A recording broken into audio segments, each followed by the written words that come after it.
Hey everybody, Kyle Sasser here. Got another case study for you. This time we're on the buyer side. So this home was located in Pinellas County, pretty close to Walsingham Park, which is in the Seminole/Largo kind of area there. I had a client, they were looking at houses, kind of looking in like the $400,000, $500,000, $600,000 range. And they wanted something that was kind of cool, had some character, or, and you know, if it was close to parks and bicycle trails, that was a big bonus. So I remember we looked at some pretty unique houses in Pinellas County, actually. So there was a spray-crete dome house that we looked at that looked like it had some structural issues. There's a few of those around. I remember we looked at that one. We looked at a couple other ones that were, you know, in like a little bit more wooded areas. But the one that we ended up finding was close to Walsingham Park. Also, the Pinellas Trail was right up the road. So super ideal for them. In addition, it was in a bit of a quiet section. It was just north of the main road there. Lots of big trees, and the biggest thing, so far as importance to the story here, is it was a pretty big house, and it was new, which is a bit unusual in Pinellas County. Even today, and this was, you know, this was a few years ago whenever we were looking at these houses. So the house was built in 2006, had a beautiful yard, it's brand new, it had like 3 or 4 car garage from what I recall. Everything was pretty immaculate and like very high quality. I believe that it was a contractor that owned the house, if I remember correctly. The tricky part, and as part of every buyer process, I always kind of evaluate like, okay, what's our appraisal risk here, right? The main thing you need to know about appraisals is there's not really any way to know what they're going to say the value of the price is, and it's not a science. It is a third-party opinion of value. That is all it is. But I can sometimes roughly estimate what the potential for problems is going to be. A lot of times, if you have an exceptionally large or new house in a neighborhood that is amongst older, smaller houses, you can run into problems with appraisals because the appraiser is pretty much limited to recent sales in the neighborhood. So if all the houses, like in this case, if all the houses around you are like 1950s and 60s ranches, and this is a brand new, you know, 2-story with a big back porch and a 4-car garage with all the kitchen bathrooms like to the nines, the risk at appraisal is high. So the asking price on this house was $599,000. We went back and forth a little bit on the contract. We ended up at $580,000. So the house had been on the market for 20 days whenever we went under contract. Back then, honestly, roughly $20,000 off the asking price was not unusual. Like I said, this was years and years before the 2020 run-up. So $20K off the asking price was still doing pretty good back then, but we weren't going up against, you know, any other offers. It was basically just us negotiating back and forth. So we went under contract at $580,000. We went through inspections. Everything was good. No major problems, which was not unexpected. The house was about 10 years old at that point. I remember we went out for the inspection. There was a pig in the backyard, like a little pot-bellied pig. Which I have a picture of. But it was a beautiful, beautiful, beautiful house. Honestly, things went so swimmingly well on the inspection, and the quality and everything of the house, I didn't forget that we had an appraisal or that there was a potential appraisal risk here, but I felt that the value was clearly there. Like no one in their right mind would come in too low on this because it wasn't wild. Long story short, appraisal came in low, and not a little low. We're talking real low. So this house, asking price was $599,000. We got it under contract at $580,000. The appraisal came in $100,000 under our contract price at $480,000. Now, again, we have to go back to appraisals here for a little bit.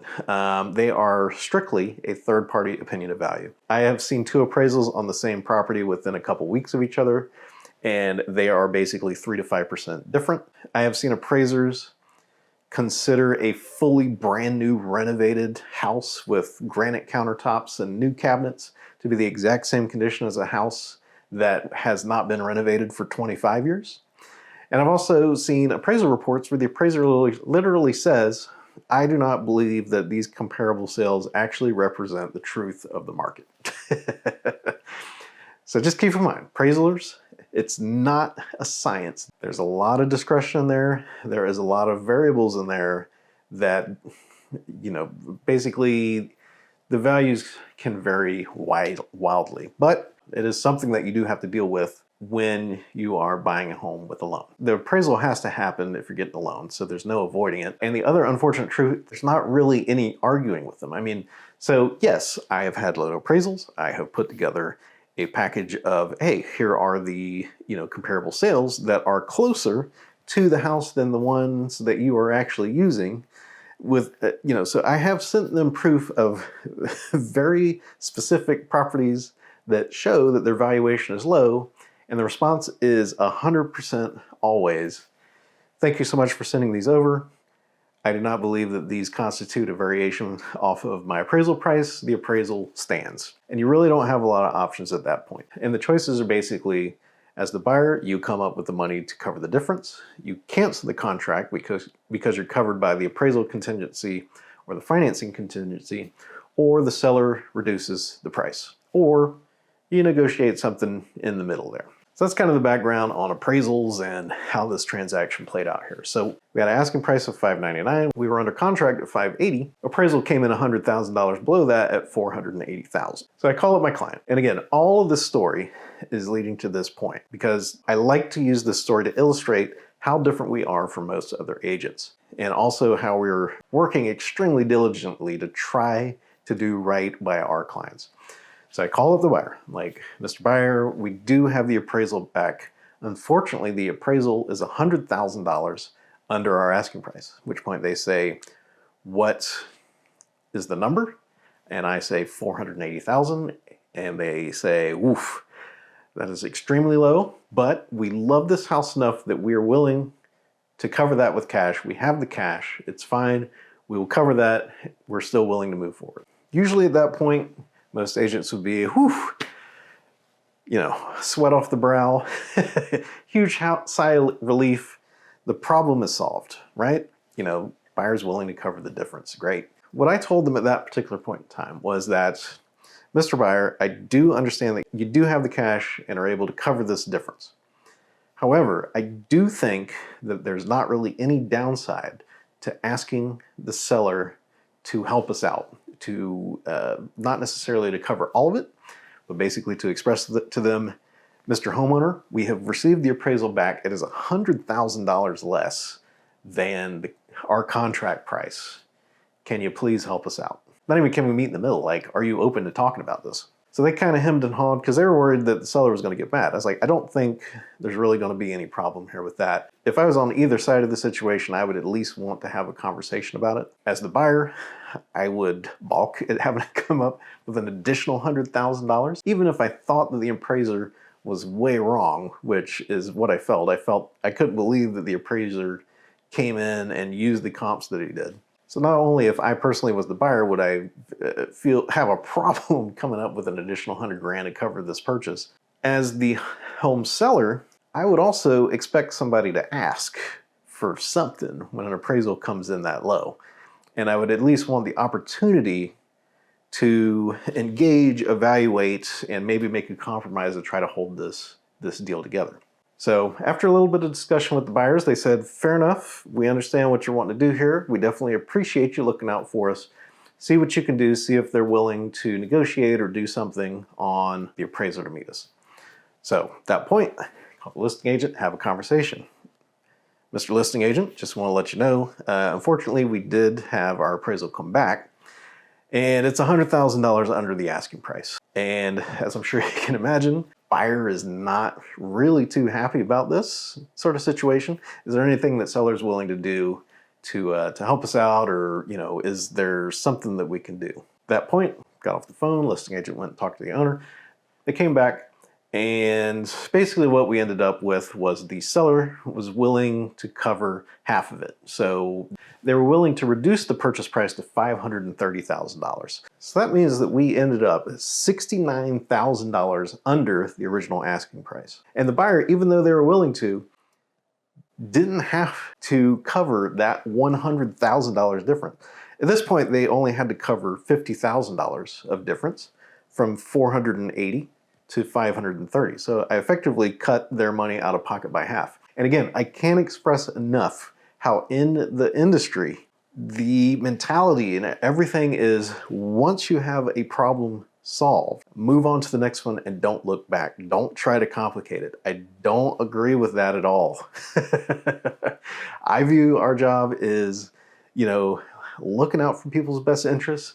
And if you knew everything that I knew, what would you want to do in that situation? So in this case, they already told me that they would have been willing to cover $100,000 difference. Most agents at that point in time would have zipped the lips. Sorry, definitely unfortunate, but we're moving to closing.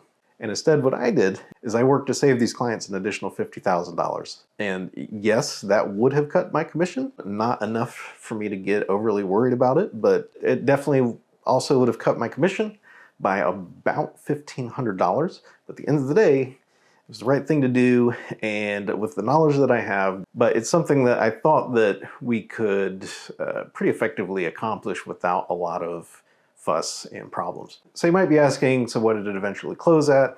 Unfortunately, we still had to cancel that contract. It wasn't anything to do with the appraisal or anything like that. There was some personal issues that came up with the buyers, so they were not able to close.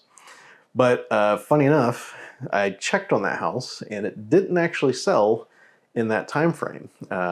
So basically they weren't able to sell it, never went under contract again, and they put it up for rent, and it rented for 3-4 years, and then eventually it sold in 2023, I think it was, for $699,000. Which again, it was still pretty tough to appraise, but it definitely sold on a conventional loan, and that just kind of doubly reinforces to me that the previous appraisal was just wildly out of whack, because prices did increase, but they didn't increase that much in that time period, in that location at least, on that house. So this is the case of me saving my clients $50,000. This is one of my favorite stories that I like to share, and I remember when it was happening, I told them, I was like, this is one that I'm probably going to use and explain to people over the course of my career, because it is an easy way to communicate how differently I try to go about this business than most other agents.